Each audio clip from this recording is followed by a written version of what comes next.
변복 목사의 아침 묵상 2022년 11월 24일 목요일 아침입니다. 오늘은 이사야 66장 5절로 9절 말씀을 통해서 내가 아이를 갖도록 하였은즉 이런 제목으로 말씀 묵상의 은혜를 나누겠습니다. 목회사관학교 12주차 종강의 날이기도 합니다. 다음 주 종강 부흥회로 들으면 또 한 학기를 마감합니다. 강사님들의 소중한 헌신과 사관생도들의 헌신이 있었던 그 시간은 오늘도 흐릅니다. 흐르는 시간이 내 삶에 어떤 결과들로 남겨지는지는 늘 각자의 몫입니다. 2년이라는 시간 가치의 변화, 습관의 변화, 리더십의 변화를 목표로 달려온 사관생도들의 뜨거운 열정이 아름다운 결실로 맺혀지기를 간절히 기도합니다. 강사님들의 헌신의 삶에도 주께서 주신 은혜의 채우심이 있기를 기도합니다. 오늘 어떤 말씀으로 인도하실까? 본문에는 하나님의 말씀에 떨리는 심정으로 반응하는 하나님의 백성들을 향해 말씀하시는 내용입니다. 이들을 향해 조롱하는 세상을 향한 외침, 그 백성들을 향한 하나님의 보응을 말씀하고 계신 거죠. 먼저 5절 말씀입니다. 여호와의 말씀으로 말미암아 떠는 자들아 그의 말씀을 들을지어다. 이르시되 너희 형제가 너희를 미워하며 내 이름으로 말미암아 너희를 쫓아내며 이르기를 여호와께서는 영광을 나타내사 너희 기쁨을 우리에게 보이시기를 원하노라 하였으나 그들은 수치를 당하리라 하셨느니라. 여기 주목된 단어는 여호와의 말씀으로 말미암아 떠는 자들아 이 말이죠. 하나님의 말씀을 소중히 여기고 그 말씀을 따라 사는 자들을 표현하는 것입니다. 그래서 표준 세번역 성경은 이 부분을 이렇게 번역하고 있습니다. 주님의 말씀을 떨리는 마음으로 받아들이는 사람들아. 이게 울림이 있죠? 주님의 말씀을 떨리는 심정으로 정말 두렵고 떨림으로 하나님의 말씀을 받는 이게 성도인 거죠. 이게 정말 하나님을 존중히 여기는 하나님의 백성인 거죠. 참으로 복된 하나님의 백성의 모습입니다. 그런데 이들을 향해 세상이 외치는 소리가 있죠. 이들을 쫓아내고 너 한번 하나님 살아계시면 하나님이 네 아버지시면 한번 그런 모습 보여줘봐. 뭐 이런 소리를 하지 않습니까? 그런 사람들을 향해서 하나님이 보응해 주신다는 말이죠. 살아계시면 한번 나타내봐. 이런 자들을 향해서 하나님께서 그들이 수치를 당하게 하고 그렇게 해서 보응을 분명하게 주신다 말씀하고 6절에는 그로 인해 그들이 하나님의 보응이 임하는 소리가 성전에서부터 실제로 들려질 것이다. 이렇게 말씀하고 있습니다. 반면에 그 하나님의 백성들의 삶에는 세상에서 들어본 적이 없는 일이 일어난다고 7절로 9절에 말씀하고 계십니다. 시온은 진통을 하기 전에 해산하며 고통을 당하기 전에 나말을 낳았으니 이러한 일을 들은 자가 누구이며 이러한 일을 본 자가 누구이랴. 나라가 어찌 하루에 생기겠으며 민족이 어찌 한순간에 태어나겠느냐. 그러나 시온은 진통하는 즉시 그 아들을 순산하였도다. 여호와께서 이르시되 내가 아이를 갖도록 하였은즉 해산하게 하지 아니하겠느냐.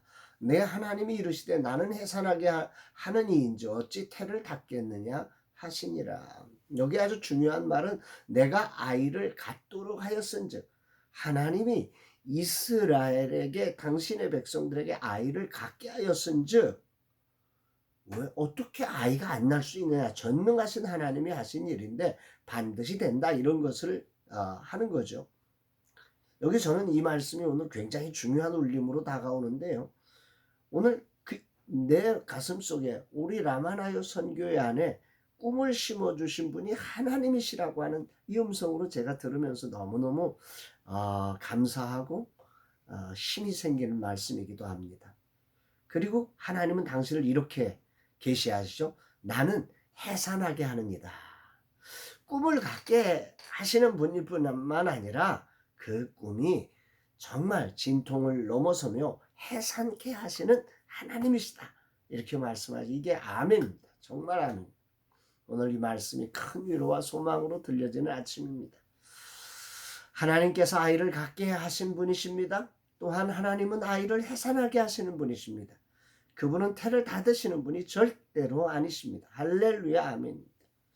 모든 상황을 막아서서 하나님의 영광이 어디 있느냐고 이젠 포기하라고 외치는 사단의 공격 앞에서 하나님의 말씀에 반응하는 우리에게 놀라운 희망을 선언하시는 말씀입니다. 이러한 일을 들은 자가 누구이며 이러한 일을 본 자가 누구이랴. 들은 자도 본 자도 없는 새 일을 행하시는 나의 주 나의 하나님을 이 아침에 찬양하고 영광을 올려드립니다. 그러나 시온은 진통하는 즉시 그 아들을 순산하였도다. 내가 아이를 갖도록 하였은즉 해산하게 하지 않겠느냐. 늘 저는 개인적으로 하나님의 마음을 잘못 이해하고 내가 스콘을 내 욕심으로 도전한 것 아닌가 하는 생각에 흔들릴 때가 많았습니다. 주님, 나의 믿음 없음을 용서하소서 고백합니다. 그런데 오늘 이 말씀을 통해 이 일이 하나님이 아이를 갖게 하신 것이라고 하는 확증의 소리로 들려지며 힘을 냅니다. 주님이 해산케 하시는 분이심을 믿고 다시금 일어섭니다. 아자입니다. 세상의 방식으로는 지금 길이 전혀 없습니다. 아무리 노력해도 우리 힘으로 길을 찾아낼 수 없습니다. 그러나 주님은 이 일을 행하시는 분이심을 찬양합니다. 그래서 오늘도 겸손히 주님을 바라보며 주님 앞에 기도로 나아갑니다. 그럼에도 믿음으로 서서 나아갑니다. 세상 방식을 따르지 않고 그럼에도 주님의 방식을 지켜내며 나아가려고 합니다. 주님 감사드립니다. 오늘 내가 아이를 갖도록 하였은즉이라고 말씀해 주심에 큰 위로와 소망을 갖습니다. 주님을 신뢰한다고 하면서 주님의 말씀에 떠오른 자이지만 세상의 소리 앞에 늘 흔들립니다. 그럼에도 때마다 일마다 말씀을 따라 지도해 주시는 주님께 감사를 드립니다. 주신 은혜를 따라 오늘도 말씀을 따라가겠습니다. 그 어떤 상황에서도 주님의 방식을 고수하겠습니다. 할렐루야입니다. 사랑하는 여러분, 오늘 하루 여러분들의 삶은 어떠십니까? 여러분들이 주님 정말 말씀에 떠는 자들이십니까? 말씀에 떠는 자라면 그 말씀을 따라 진행된 일을 해나가면서 온갖 비난도 있고 갈등도 있고 위기도 있지만 우리 하나님은 어떤 분이시냐? 우리로 그 갈등하고 고민하는 그 자리를 시작해 하신 분이십니다. 그리고 그 시작해 하신, 꿈꾸게 하신, 잉태하게 하신 하나님이 또한 그것을 해산하게 하시는 분이심을 확신하면서 오늘도 믿음으로 당당하게 주님이 맡기신 사명의 길을 충성되게 달려가는 우리 모두가 되기를 주의 이름으로 축복합니다. 사랑합니다, 여러분.